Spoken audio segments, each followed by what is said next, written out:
આજે ખેડૂત હિતરક્ષક સમિતિ પાટડીના સૌ પ્રમુખ આગેવાનો તેમજ અમારા સદસ્યો સૌ સાથે મળીને પાટડી ડેપ્યુટી કલેક્ટર કચેરી ખાતે અમે સૌ લોકો જે તત્કાલીન કલેક્ટર શ્રી રાજેન્દ્ર પટેલની જે રીતે ઈડી દ્વારા ધરપકડ કરવામાં આવી છે અને એમને જેલ હવાલે કરવામાં આવે છે એ બાબતે આજે અમે એક આવેદનપત્ર આપવા માટે સૌ ભેગા થયા છીએ। અમારી ડેપ્યુટી કલેક્ટરના માધ્યમથી માનનીય મુખ્યમંત્રીશ્રીને એવી રજૂઆત હતી કે ખેડૂત હિતરક્ષક સમિતિ છેલ્લા 1 વર્ષથી અમારા વિસ્તારના વિવિધ મુદ્દાઓ જેવા કે 192 કલમ હોય, ગણોત ધારાની જે નોંધો હોય, તેમજ 2024ના પાક નુકસાનની જે સહાય મેળવવા માટેની જે બાબત હોય, એ તમામ બાબતોથી અમે છેલ્લા 1 વર્ષથી કલેક્ટર સાહેબના ટચમાં હતા। વારંવાર કલેક્ટર સાહેબને અમે અમારી જે આ ખેડૂતોને થતી પીડાની રજૂઆતો કરી હતી અને એ તમામ રજૂઆતોમાં માનનીય કલેક્ટર સાહેબ રાજેન્દ્ર પટેલ દ્વારા અંગત રસ દાખવી અને આમ સામાન્ય બની અને જે અમારી રજૂઆતો સાંભળી અને એનું પરિણામલક્ષી જે એમને રજૂઆત ઉપર રિપોર્ટ તૈયાર કરી અને રજૂઆત કરી અને તમામ ખેડૂતોને ન્યાય અપાવ્યો છે, ત્યારે એક માનવતાભર્યું જે પ્રયાસો કરી અને ખેડૂતોને ન્યાય અપાવ્યો છે, ત્યારે અમારા સૌ ખેડૂત હિતરક્ષક સમિતિના આગેવાનોને જ્યારે આ સમાચાર માધ્યમથી ખબર પડી કે આવી રીતે તપાસ કરવામાં આવી છે અને કલેક્ટરશ્રીને સસ્પેન્ડ કરી દેવામાં આવે છે અને જેલ હવાલે કરવામાં આવે છે, ત્યારે એ આશ્ચર્યની વાત છે કે ક્યાંક ને ક્યાંક આ બાબતમાં રાજકીય ઇશારે અથવા તો સત્તાના જોરે આ અધિકારીનો ભોગ લેવાયો હોય એવી અમને સૌને આશંકા છે। ત્યારે કલેક્ટર સાહેબ દ્વારા છેલ્લા 1 વર્ષથી ખેડૂતોની તમામ જે પીડા અને મુશ્કેલીઓ હતી એમાં જે માનવતાભર્યો અભિગમ દાખવી અને ખેડૂતોને પરિણામ આપ્યા છે, ત્યારે સરકારશ્રીને એવી રજૂઆત છે કે આવા જે ખેડૂતોના હમદર્દ એવા અધિકારી છે એમના પર ભલે કાયદેસર જે તપાસ થાય, જે નિરાકરણ આવે, કાયદાની રીતે કામ કરે, પરંતુ થોડી ઘણી માનવતા દાખવી અને જે એમને ખેડૂતો પ્રત્યે માનવતા દાખવી છે એવી જ રીતે એમની સાથે પણ માનવતા દાખવામાં આવે, કારણ કે આવા અધિકારીઓની ખરેખર ખેડૂતોને જરૂર છે। અશોકભાઈ, આમાં ભોગ બનનારા ખેડૂતો બનેલા છે। ઈડીની જે તપાસની અંદર જ્યારે તપાસ ખુલી છે પૂર્વ કલેક્ટર સાહેબ, તો એમાં ભોગ એ કલેક્ટર બન્યા છે, તો એ બાબતે ખેડૂત હિતરક્ષક સમિતિએ ક્યારે સમર્થન એ ખેડૂતોને આપ્યું ખરું?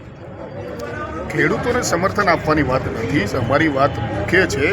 કે જે ફાઇલો ખોલવામાં આવી છે કલેક્ટર બાબતે, જે તપાસમાં આપના સોશિયલ મીડિયામાં પણ ઘણી બધી ફાઇલો એવી ખોલી છે અને જે આક્ષેપ કલેક્ટરશ્રી ઉપર લગાવવામાં આવ્યો છે કે ભાઈ એને કરવામાં આવતી ફાઇલો ઉપર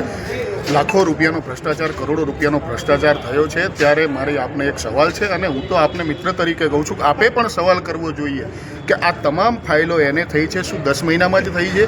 અગાઉના કલેક્ટર શ્રી દ્વારા એને કરવામાં આવેલા અઢળક નામો એ ફાઇલોમાં ખુલ્યા છે અને સોશિયલ મીડિયામાં એવા મેસેજો વહેતા થયા છે, એ બાબત પણ એક તપાસનો વિષય છે।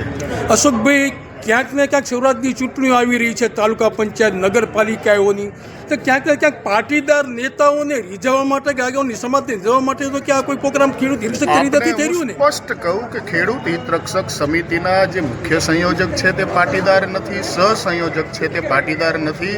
ખેડૂત હિતરક્ષક સમિતિ માત્ર ને માત્ર ખેડૂતોના હિત માટે કામ કરે છે અને હું આપને જણાવતા મને ખૂબ જ આનંદ થાય છે કે ખેડૂતનો ક્યારેય કોઈ પક્ષ હોતો નથી, ખેડૂતનો ક્યાંય સમાજ હોતો નથી। અમારી ખેડૂત હિતરક્ષક સમિતિમાં 18 વર્ણના ખેડૂતો છે અને ખેડૂત હિતરક્ષક સમિતિ માત્ર ને માત્ર ખેડૂતોના હિત માટે કામ કરે છે, એને રાજકારણ સાથે કોઈ લેના દેના નથી। હા, અમે ચોક્કસ કોઈ રાજકીય પાર્ટીના હોદ્દેદારો છીએ, પણ જ્યારે ખેડૂત હિતરક્ષક સમિતિની વાત આવે ત્યારે અમારો માત્ર ને માત્ર મુખ્ય ઉદ્દેશ એક છે, ખેડૂતોનું હિત, ખેડૂતોનું હિત। Okay, thank you.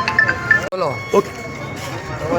આજે ખેડૂત હિતરક્ષક સમિતિ દ્વારા તત્કાલીન કલેક્ટર રાજેન્દ્ર પટેલની જે પ્રમાણે ઈડી દ્વારા તપાસ કરવામાં આવી, એમની ધરપકડ કરવામાં આવી અને અત્યારે એમને જેલ હવાલે કરવામાં, એ બાબતને લઈ અને ખેડૂત હિતરક્ષક સમિતિના સૌ જવાબદાર આગેવાનો દ્વારા આજે ડેપ્યુટી કલેક્ટરશ્રીના માધ્યમથી માનનીય મુખ્યમંત્રીશ્રીને એક આવેદન સુપ્રત કરવામાં આવ્યું છે। અમારી માગણી એ જ છે કે જે પ્રમાણે છેલ્લા 1 વર્ષનો ખેડૂત હિતરક્ષક સમિતિના સૌ ખેડૂતોનો, ખેડૂત આગેવાનોનો માનનીય કલેક્ટર સાહેબશ્રી સુધીનો સંવાદ રહ્યો છે, જે પ્રમાણે આ વિસ્તારના વર્ષો જૂના પડતર પ્રશ્નો 192 હોય, 2024થી પાક નિષ્ફળ સહાયથી વંચિત ખેડૂતો હોય, જમીન માપણીના પ્રશ્નો હોય કે K1થી જુદ્ધા, હિંમતપુરા, નારાયણપુરાના મકાન નુકસાન ધારકોના પ્રશ્નો, આ તમામ પ્રશ્નોમાં જો કોઈ વ્યક્તિએ પોતાનો વ્યક્તિગત રસ લઈ અને એક સનદી અધિકારીથી પર ઉઠી અને સામાન્ય માણસને, સામાન્ય જનને, ખેડૂતોને લાભ થાય એ દિશામાં જો કોઈ કામ કર્યું હોય તો રાજેન્દ્ર પટેલ શ્રીએ કર્યું હતું. અને જે પ્રમાણે કાયદાનું કામ કરી રહી છે, જે પણ દોષિત હશે એને સજા 100% થવાની છે.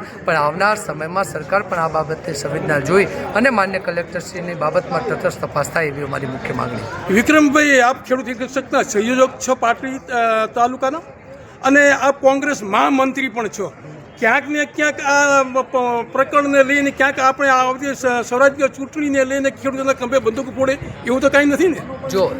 જેને જે પરિપ્રેક્ષમાં જે ચશ્માથી જોવું હોય એ જોઈ શકે છે. લોકશાહીમાં બધાને છૂટ જ હોય. પરંતુ હું તમને કહું કે જેટલી જગ્યાએ ખેડૂત હિતરક્ષક સમિતિની બેઠક થઈ છે ત્યાં તમામ સમાજના લોકો સ્વયંભૂ રીતે આવે છે, લોકો સાથે જોડાય છે. અને હું તમને કહેતા ગર્વ અને આનંદની લાગણી અનુભવું છું કે લોકો ગાંધીનગરના ધક્કા ખાઈને થાક્યા હતા પણ 192-93ની વાત સાંભળવા માટે કોઈ તૈયાર નહોતું. ખેડૂત હિતરક્ષક સમિતિનું પ્લેટફોર્મ એવું હતું કે જે દુધરેજથી લઈ અને કલેક્ટર કચેરી સુધી એક વખત નહીં પરંતુ 5 વખત કલેક્ટર કચેરી સુધી પદયાત્રા કરી અને ખેડૂતોની વ્યાજના અને ખેડૂતોની વાત લઈ અને કલેક્ટરશ્રીના દરબારે પહોંચેલું. જુદી જુદી વાત હોય, 2024થી પાક નિષ્ફળ 60ની વાત હોય, 2025ના પાક નિષ્ફળની બાબત હોય.